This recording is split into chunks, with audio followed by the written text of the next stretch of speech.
Secrets Exposed, where we have intimate conversations with today's thought leaders, change makers, and disruptors to bring you tools, strategies, tips, and insightful perspectives on both personal and business growth, revealing the humanness of success and challenge.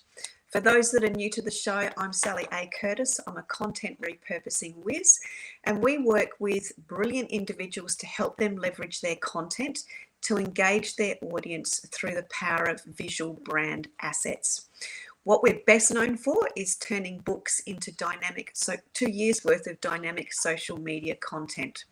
We provide a done-for-you service that helps to amplify your impact because you stand out, you connect very deeply, and your message is heard and you reach more people with ease.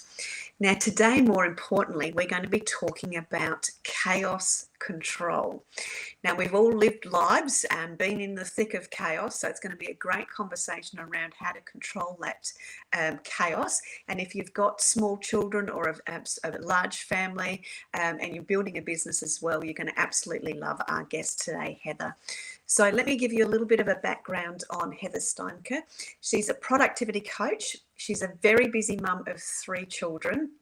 She's the founder of a company called Chaos and Cookies, and it's all designed to help mums stop crumbling and obviously achieving all of the things that they want to do in their home life, but also in their business life as well.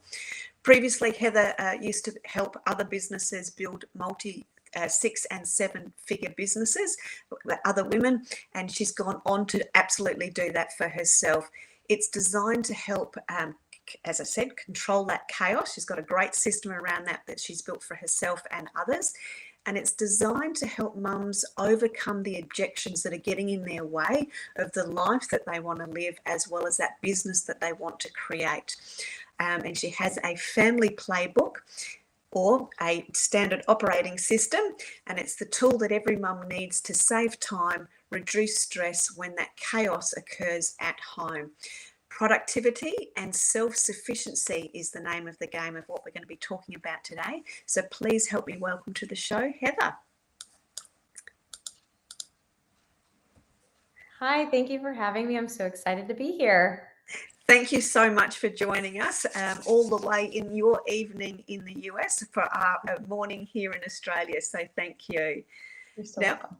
I'm super excited because we've just had a quick chat and we've sort of both been tarred with that systems brush. So we're going to do a deep dive into, really helping to, get out of that chaos perspective. But I'd love to hear the backstory of you, your family, and the chaos that's enabled you to help create this system that you've created for others now.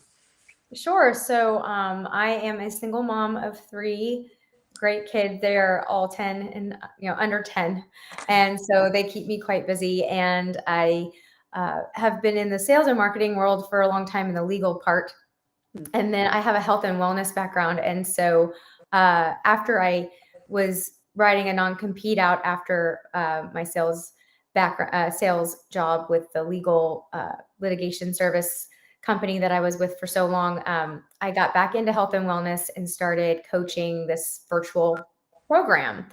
And as I was coaching these women, which I was a student athlete and I have some background there, I noticed that they were saying that they weren't having any time for themselves, or they wanted to get healthy, or they want to work out, they want to cook, but they couldn't figure out where to fit it.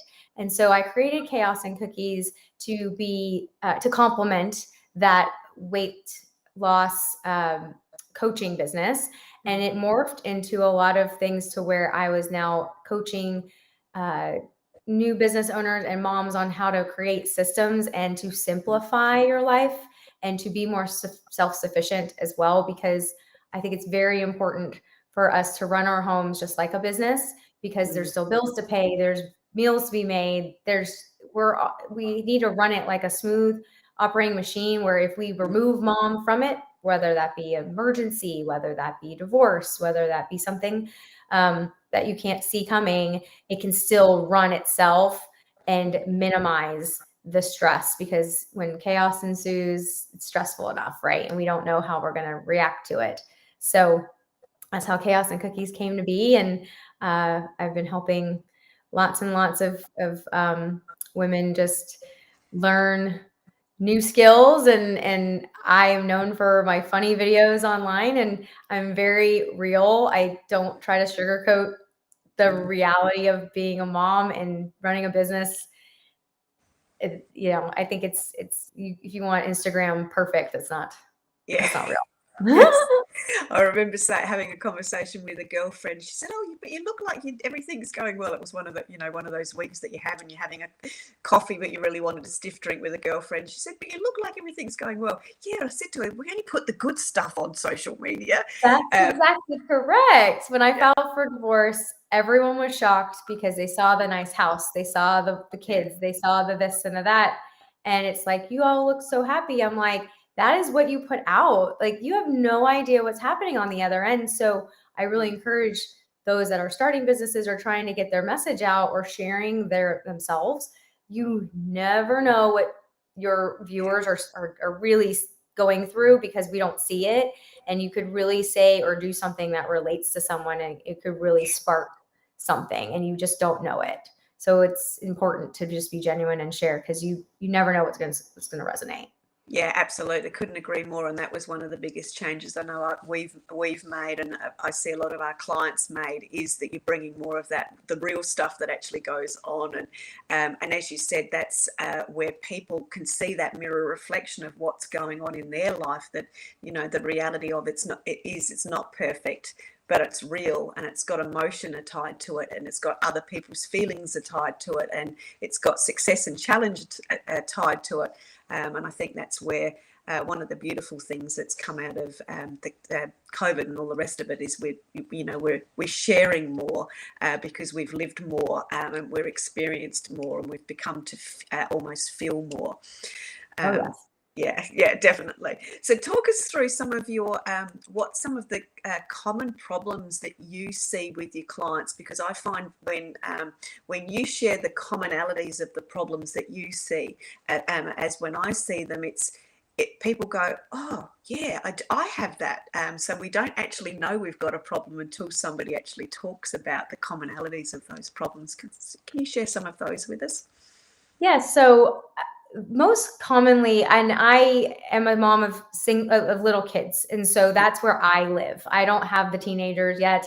I don't relate. I look to them for things, but so I am all about trying to help those that really struggle with minimizing the stress with little ones, because I've got 3. They're very different personality, and man, they play off of each other, and I'm it. Like, there's no dad to come in, and when you can put tag team, it's so much better. But when you're mom and dad, it's really difficult. So learning how to set boundaries, learning to eliminate opportunities for you to have to battle them. So that has been something that's been very popular lately. And I hear a lot of, I don't have time to do that, or that looks like a lot of work and I just don't think I could do it. And so trying to simplify systems and simplify things where you can set it, forget it, let it, you have to keep it up, but let it work for you, so you don't feel like you have to put so much attention to it. So one of the hurdles someone came was like, and for me personally, most of the issues that I solve are ones that I'm solving for myself. So my mornings, I'm not a morning person. For those who have listened to me or found me or what, I'm not. I've tried apps. I've tried lots of strategies to become a morning person. I just have accepted I'm not. So my kids know that too. So mornings are very difficult for me. And so I wanted to minimize the battle and the reactiveness of my mornings with my kids getting ready for school and trying to get out the door and right? So my whole thing is to be proactive versus reactive. Yeah. And prepare for the worst and hope for the best. It kind of goes hand in hand.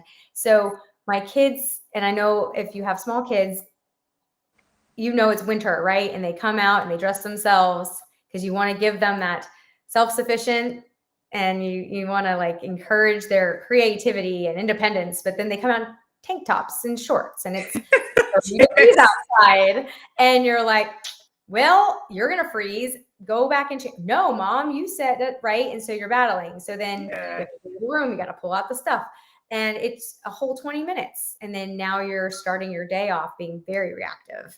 And then it leaks into everything. And then they start their day not so great. So I create it's very popular. It's very simple. Those like hanging closet storage where it hangs on the crossbar and has 5 slots.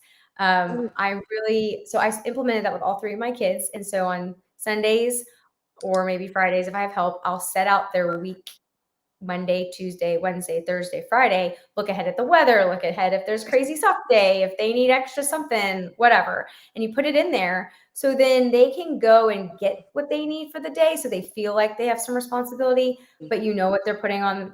I'm not saying it's foolproof. Sometimes my kids will go and switch out the bottoms, but for the most part, it's like, okay, it's predictable. It gets them into a routine, and you can take that extra 20 minutes to send those emails or get extra breakfast going, and you don't have to have the battle as much. And I actually do it for myself. I've been very intentional about working out, but I have to be in my workout clothes to take them to school, because when I come home, I go straight into it. If I'm not and I have to stop and change, most 50-50 chance I'm going to do it. And so I set out all of my workout clothes for the week, and I pull it out, put it. So it just a system. It's set it, forget it. You keep it up. And it sounds like, oh, I can do that. And so eliminating the excuses too. Yeah. And what and I love the simplicity of repeatable systems. They really are the secret to success as far as I'm concerned. And having the mapping out of the clothes in the baskets or the hanging baskets, it's a 5-minute, if that, job to look at what the weather's going to be for the week, and you can just pop it in there, and then, as you said, it's done. You're not checking the weather every evening or every morning, and then having that battle and having the negotiation, we'll call it negotiation, as to what's being worn that day, etc. So yeah, and I think too, they actually catch me if I forget, and they wake up and they're like, my clothes aren't there, and I'm like, oh, I forgot, because maybe something happened. And I'm like, at least they're used to the system, and when they go and it's not there, it's like, oops. And then I kind of like, you know what you're supposed to wear, go get it. But at the same time, they are so used to it. So keeping up with it's a good reminder for me to also continue on. Yeah, and it's such a great success strategy for them to be learning to save time and being prepared. And as you said, being proactive versus reactive. And it's that in itself is a great lesson for life, isn't it, for them? Absolutely. Absolutely. And don't they tell us so humbly when we haven't done it right? Oh, yes, all the time. And it's like, ouch, okay. Like, my 5-year-old's very honest, and I'm like, knife, dagger to the heart. But it's very, wouldn't it be nice if adults were like that sometimes? Just straight to the point. You don't have to guess. You don't have to just pussyfoot around it. You just get right to it. You know where you stand. Yep, kids are brutally honest. I love it. Yes. They are. And something else that I've helped with, I've learned how to cook over the years. When I had kids, I've learned that you can't just like serve them, chicken nuggets every night. It's great and convenient, but at the same time, it just kind of gets old, and you have to put some nutrition in there. And being health and wellness background, it's like hurts my heart to do that all the time. Yeah.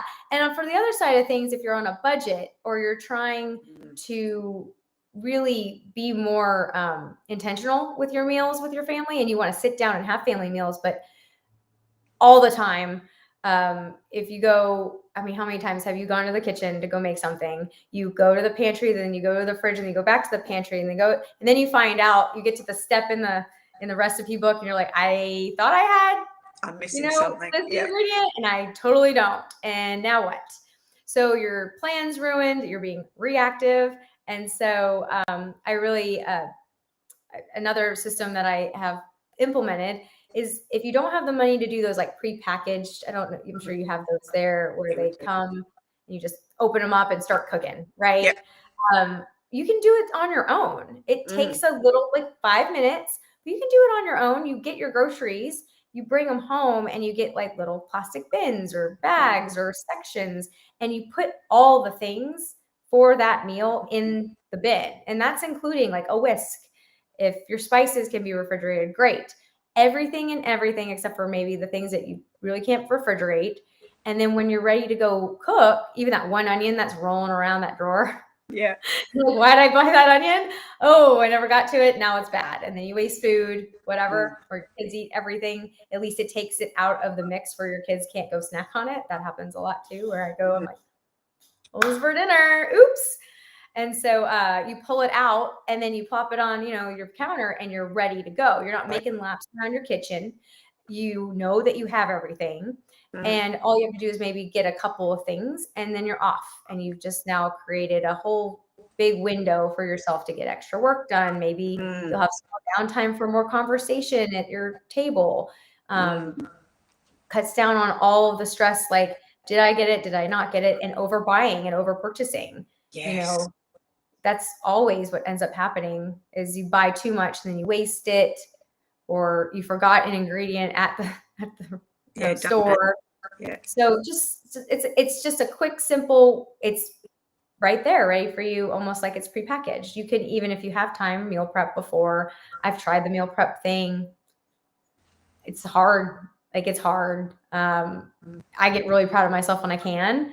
So if I can just cook all my chicken and then have it ready, then I have at least something to use. But that's as far as I pretty much get. Yeah.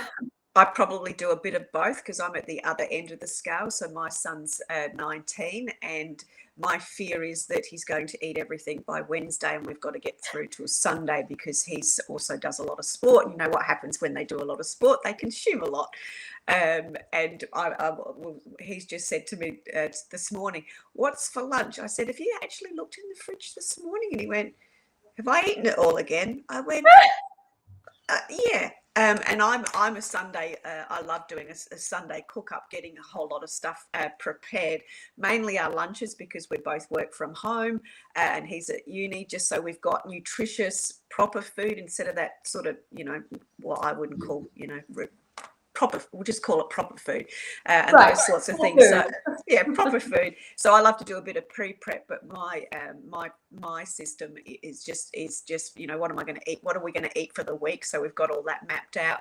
Does that include enough leftovers to feed the always starving 19-year-old, and then going from there? But it's different when you've got more than one child and you've got all littlies, because they're more in the moment with what they're wanting to eat, aren't they?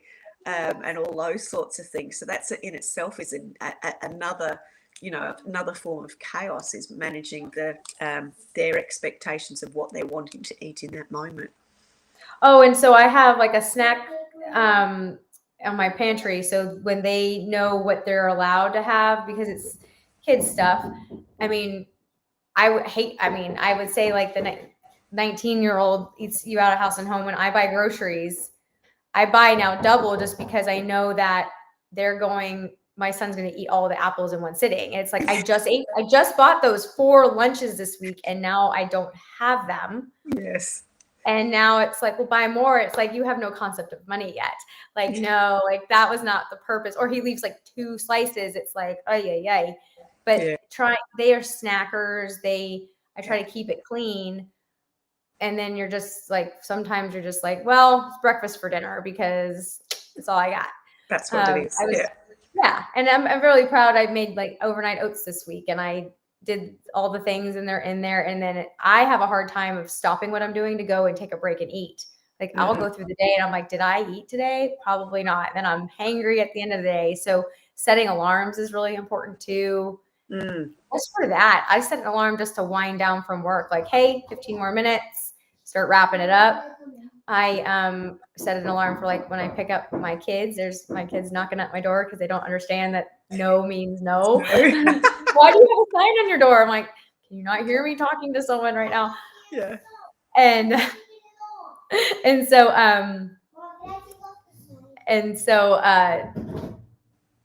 chaos and cookies, guys. Yeah. And so basically got in. Yeah, can you go? Let me finish. So why did you put a sign? I put a sign because that's Yeah. what we're supposed to be doing. They have their own. Yeah, sorry guys. So Totally fine. okay. So oh my gosh, what was I saying about the? I lost my track. I really thought they'd stay upstairs. That's all right. That's beautiful children and their curiosity. That's right. When it comes, oh, there we go. Yeah, we'll There have he that. I was waiting for that. Yeah, Yep. the little visuals across there. That's right. This is why we do it live, and this is why we have systems in place, because beautiful children are beautiful children, and they be beautiful whenever they choose. That's right. And it's just, reality makes us real and makes us Yeah. more relatable. But We were like talking I said, about snacking. Snacking. Well, yes. Yeah. And so in times. Say something. Yes, go use tape. And I do yes. Great. Go do yes. Where is the tape? In the drawer in the kitchen. So I set times for myself to pick my kids up from school too. And I never want to be that mom that forgets kids. So I will set an alarm at 2:30 just so I know whatever I'm doing, I need to wrap up. It's a really good way to create little reminders for yourself. Sometimes it's just set an alarm, just take a break or use the bathroom or get some water. Everything's at our fingertips now. So utilize it. Yeah, I was just going to say, and that's the way you can simplify. You don't need to make it overcomplicated, but there is those simple tools. For me, it's been calendar management, diary management rules my life. But I always also have those alarms. Have you done this? Have you done that?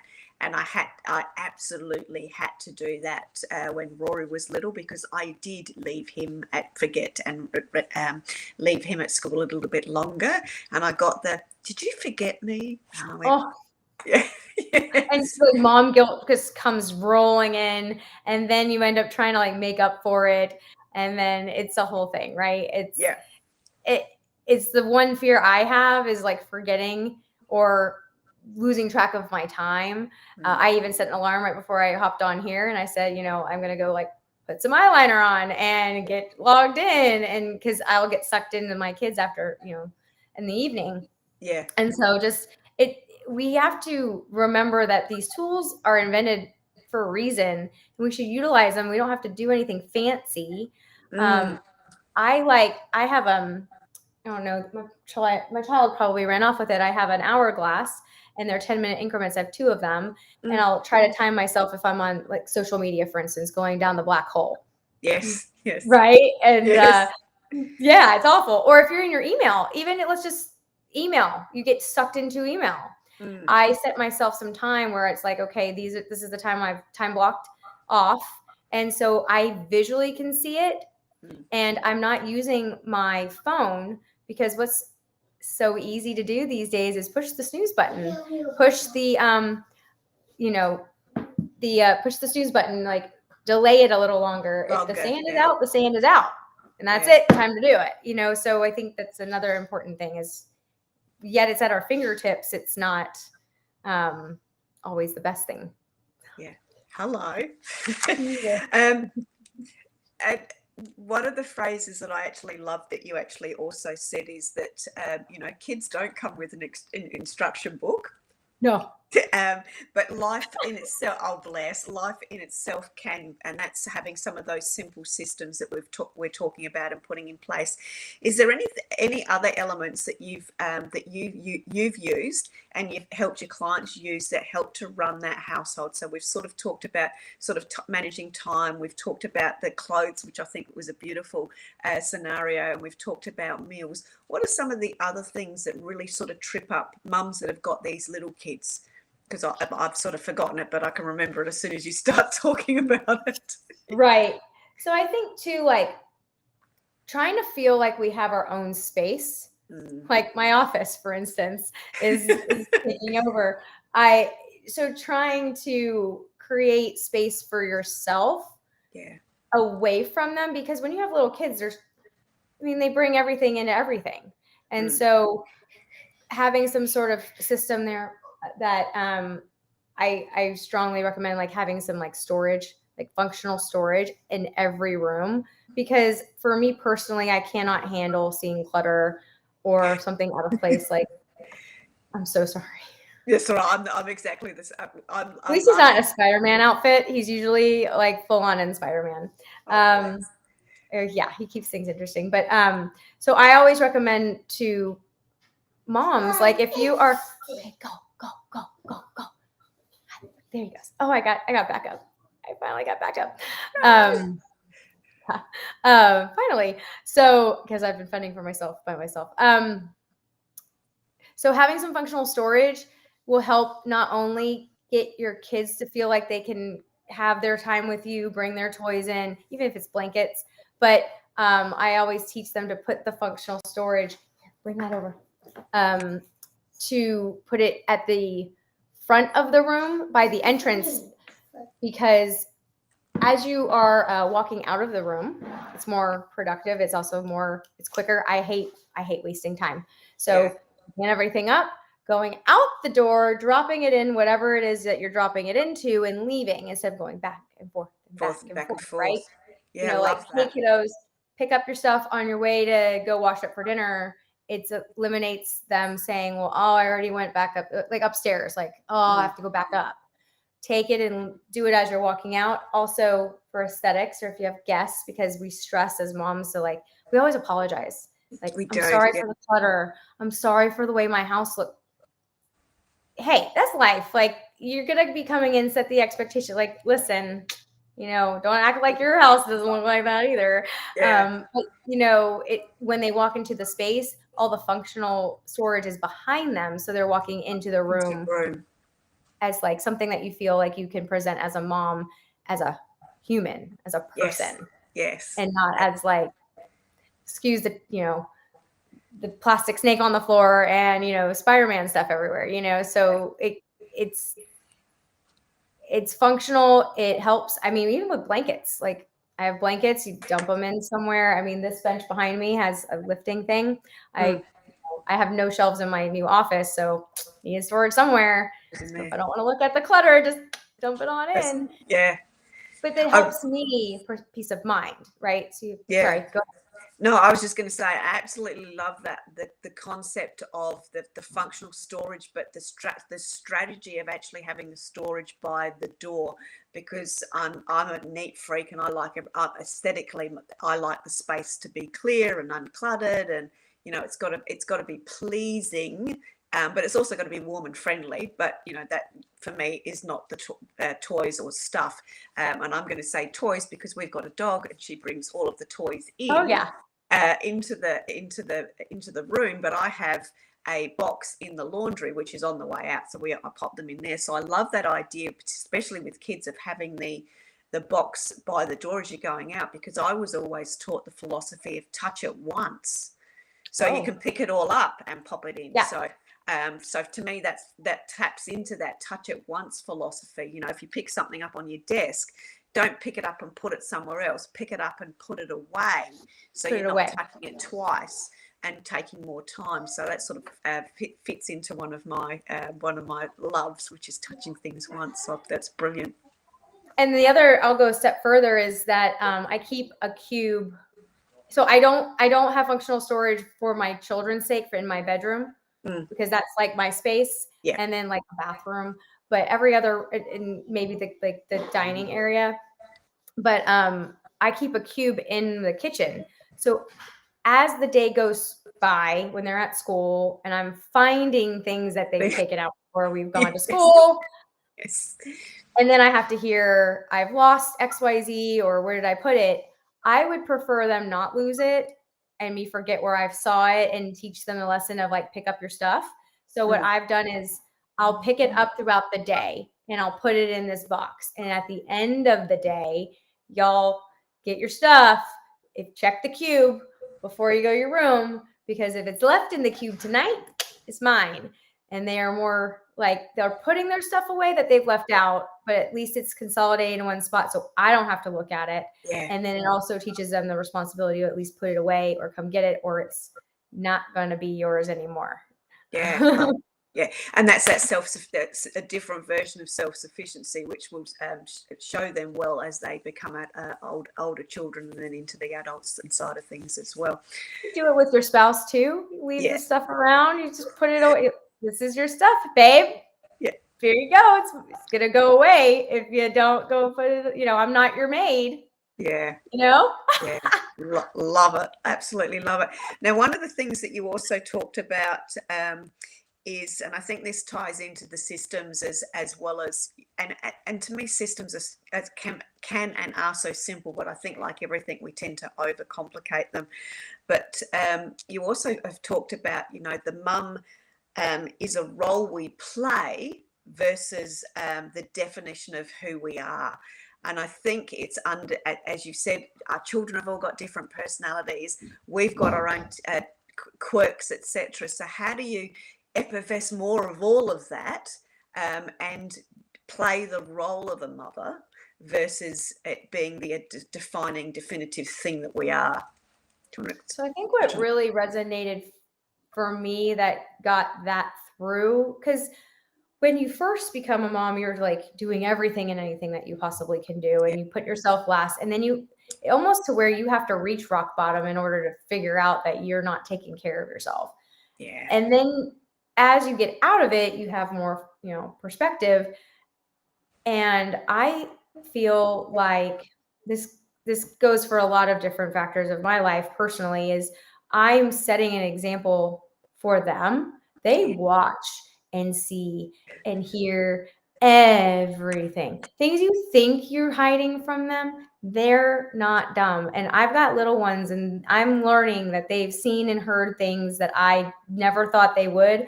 And I thought I was like shielding them from, and nope. They just see it in their own way. And so a few years ago, it's like I am responsible for their environment. Their children, they don't get to pick where they live, how they live. That is our responsibility. And so if something's happening that we don't like, it's only going to change if we do it and be consistent and actually commit to making the change. It's not going to do it for you, and they're not going to do it unless it's way too old, and then they're going to have all these issues, and then they're going to run away from home and not want to come back.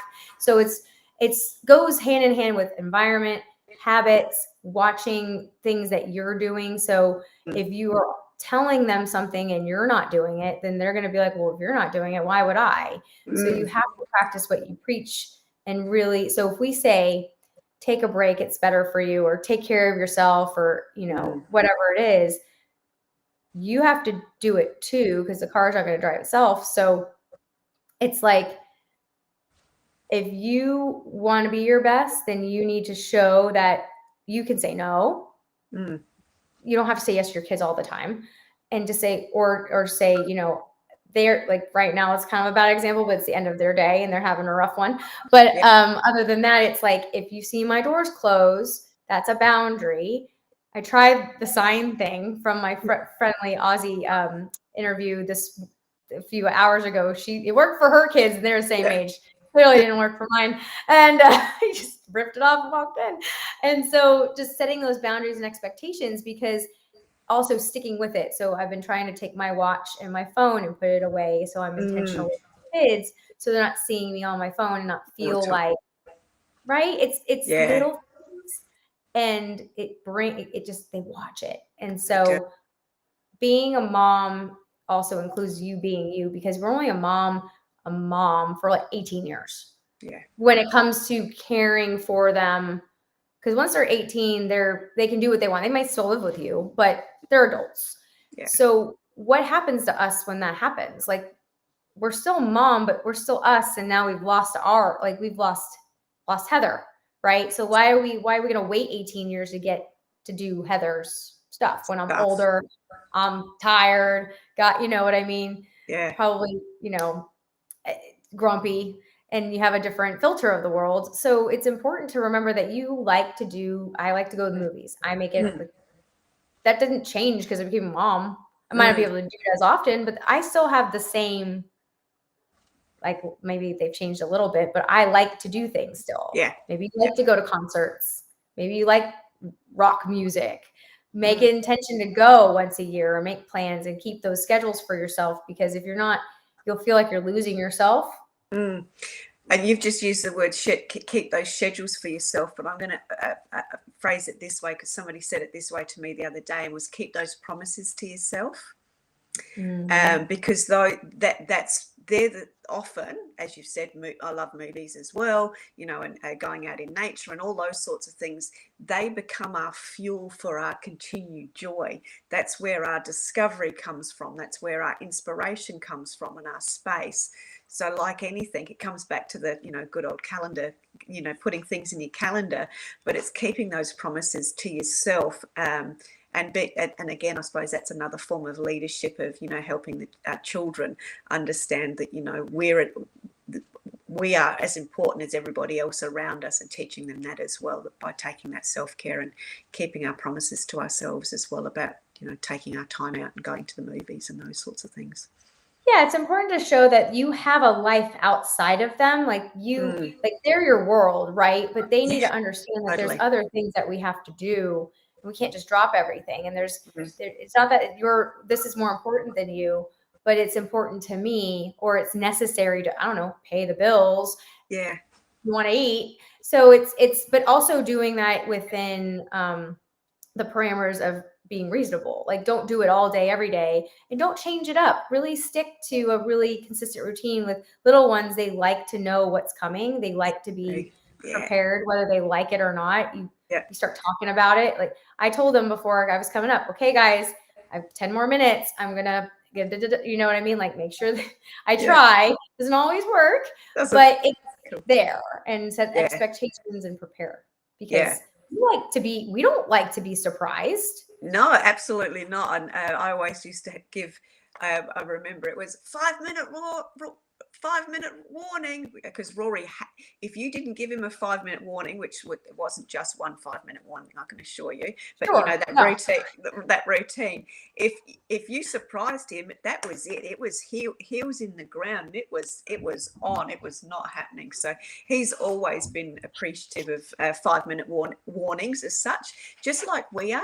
And as you said, we don't like surprises, so why do we expect the children to be able to cope and, you know, understand why things need to change so well? And we have transition periods too. Like you can't just be like, hey, we're done. I'm like, whoa, I need to like shift for a second. Like I have a 100% 1 hour. Okay, I see the sign. Thank you. I'll be done in a few minutes. Yes. We can go in more. Oh, we can. See, they make own rules. They make their own rules too. It's negotiate them. Yeah. And you just smile because you got, you know, and you know, so okay, good job, buddy. Proud of you. Okay, good job. Thank you. And I'm very proud of you. Good job. So they want your attention. They crave it. They do. This is also abnormal. I'm usually done at the end of the day. So it's like, why is mom not accessible? But they also have no concept of time. How many of your 5-minute warnings are really like 5 minutes? It was like, okay, 1 minute left. And it was like 30 seconds later. Yeah, absolutely. But I think it's important to just stay consistent and set boundaries when you can, and be flexible at the same time, because you have to account for feelings, for injury. My kids have gotten hurt the last 2 weeks. God knows, freak ones, never ever come home sick, but of course. And so just leaving some buffer and some room and some grace. Like give yourself grace, because just because something doesn't work the first time doesn't mean it's not going to work again. Or maybe you need to change how you're trying it, just because like the systems I've shared, like if it doesn't work exactly like that for you, take the concept and make it your own. My perfect way of doing it works perfectly for me. That does not mean that it has to look like that for you, because I don't know what's happening in your life. You might have a night job and you sleep during the day. Like, who knows? But if you can find something that works and at least have a little bit of a start, I think that's really important. Because Sally and Jenny, their lives are different than mine. And so whatever works for me, it doesn't make my way worse or better. It's just my way. And that's what we need to remember, is to normalize the different. Yeah, well said. Yeah, just and recapping, sort of conscious of that, the children absolutely wanting your attention and deserving every minute of it as it's the end of the day for them. Beautiful. So from a recapping point of view, I'd really like to just sort of recap and come back and recap from the word that you've used, which is great, which is that word grace, which was something that I always, when I was a mum, aspired to, and I didn't feel like I got there because I was always sort of reactive and all those doing things. But when you find that the grace within it, it does create a very different feel of ease in there. And I think some of the elements from that are definitely creating simple systems, but also the consistency of those sorts of things, and the grace in acknowledging that that systems are not cardboard cutouts that are designed for anybody and everybody. Systems are designed as a suggestion for you to carve your own version of that out. So just as a recapping, you've also talked about a lot of the systems that you've put in place, as well as the ways in which you've gained extra hours. Is there anything additional that you want to share as it relates to that? You've covered off the food. We talked about the clothing, which I loved. We've talked about the Clutter. the clutter and the box at the door, which was a great place to pop it. I can really see well that'll work for the fur baby version now. Yeah. And all those sorts of things. And obviously those all contribute to those incremental, I'm going to say, stealing back of time to give yourself space. And by giving yourself space, to me, that's where the grace is. But I'd love to hear your take on sort of wrapping it up and closing it off from there. Yeah, of course. Yeah. So I feel like it's super important that if you're going to start trying new things or you want to make a change, there's probably a bunch of changes you want to make, right? I want this, I want that, I want to be healthier, I want to work out more, I want to have more self-care, I want to whatever, I want to go to bed earlier. Start small and work your way up. Work on one thing, not 6 things. Don't be what jack of all trades and master of none, right? Master one thing and do it small. Remember, they say it takes like 21 days to make a habit. Atomic Habits is a great book. It's an oldie but a goodie by James Clear, where you do habit stacking. That's a very real thing. So when I wanted to set my clothes out, I put it right in front of my sink, on my sink, because the first place I go when I wake up in the morning is to go brush my teeth and get dressed. That's just what I do. So if it's right there, I'm going to brush my teeth and get dressed. So habits, the teeth. The new thing is putting my really tight yoga pants on. Who wants to wear that first thing in the morning? Ugh. So it forces me to be like, let's go work out so I can get them off. And so squeeze them in. I'm like, oh my gosh. And so then go and, do my morning routine. I put that little change right after this just becomes automatic. And so just once you've done that, then you move to the next one. And if it doesn't work the first time, move it around a little bit. Don't be so rigid about the way you see it in your head or mind, but to be open to changing everything. And there's my dog. Yeah, and making it work for you, and sort of bringing it into your life in the way that rolls out for you, and that putting your clothes in the most obvious spot, to me, is a way of stacking success. It's not putting it in a spot where you don't see it. It's putting right in your habit line of sight, so you can leverage off of that and turn that into something more, which is exactly what you were describing from there. And if you can't do it yourself, there's nothing wrong with delegating it out. Yeah. There's a reason why we bring people in to clean our house every other week. Because you can keep it up, but if you don't want to, if you A, don't have the time, or B, have no desire to get and scrub, and you have the means to do it, bring someone in. It's okay. That's why they're there for you. Utilize those things. Yeah. And take advantage of that. Delegate it. Your taxes, all the things that you don't know how to do, we give to professionals. Same thing in our house, same thing in our business. Yeah. I couldn't manage my calendar for the longest time because I had too much going on with personal stuff. I had my assistant that was helping me more on my business.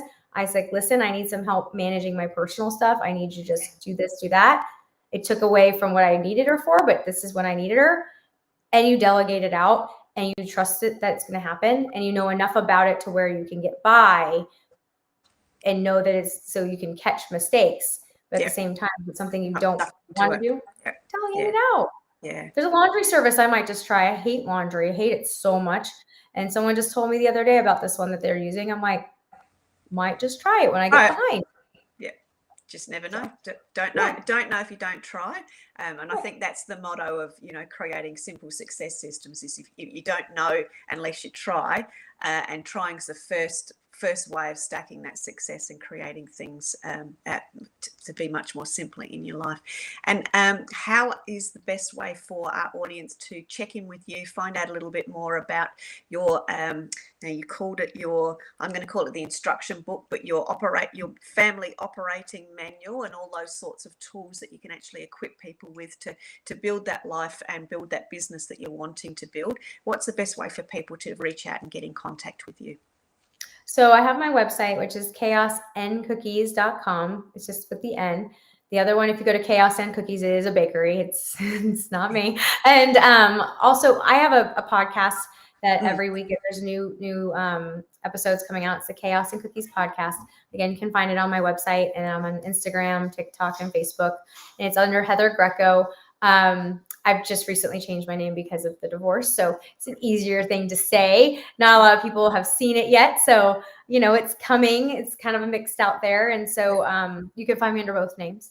And I encourage you guys to reach out if there's something you need help with, or if you have a tip, grab it. I grabbed tips when I was moving. I saw some. I was like, ooh, I'm going to try it. Share it. I'm very open. Obviously, I mean, there's no hiding, and I think that's it's okay. You also have to, it took a long time to get like that. So all the platforms, and please reach out and listen to the podcast and listen to Sally's show. Thank you. So thank you very much there, Heather. So we've got the website going across the ticker. This will obviously be also available. So you've got the website, know where to go to on our social media platforms as well. You will get the opportunity to see this as the podcast coming up, and of course it'll go onto this onto Everyday Women's Network as well. So a great opportunity for people to learn a little bit more, understand that chaos ensues around us all the time, and that we can put simple systems in place to coordinate, corral, and organize. And sometimes it just comes into challenges as well, and then we can be graceful and move and flow through that, just as we have done today, which has just been absolutely beautiful to witness. So thank you very, very much. And might I add, obviously the system of a sign didn't work. I tried it clearly. So I will go and I will tweak and figure out a new one. So again, you can try it. If it doesn't work, it's okay. Yeah, absolutely brilliant. And that is the whole premise of the Success Secrets Exposed show, is that success is trial and error. It's often failure, success, failure, success, failure. And those, it is that, it's ever effervescing. It's where we learn our lessons. It's where we learn our tweakability, our flexibility, and the way in which we adapt to create the life that we want to carve out for ourselves. So Heather, thank you very, very much for sharing with us today and being so real, which was part of the conversation we had at the very beginning. So I appreciate every minute of that. And do give your children a big hug for being rock stars anyway. And because they came and said hello, that was just beautiful. So thank you very, very much. Appreciate it. Thank you for having me. And they're the best. So I can't get too upset with them. Oh, absolutely not. No, absolutely no. Too beautiful. That's all I got to say. At least he was dressed. That's so true. Yeah, absolutely brilliant. So thank you, everyone. We look forward to seeing you next episode on the Success Secrets, I suppose. And next episode is called Success Without Sacrifice. Advancing your career without sacrificing your personal life. So it's going to be a beautiful add-on to the conversation we've had today. So thank you very, very much, Heather. Enjoy your evening with your children. I dare say you're going to be absolutely swamped in hugs and kisses, because I want to know where you've been missing in action for the time that you have with me today. So thank you. You're very welcome. Thank you for having me. This is really fun. Yeah, thank you. Take care. You have an awesome evening. Look forward to seeing you next time on another episode of Success Secrets Exposed. Bye for now.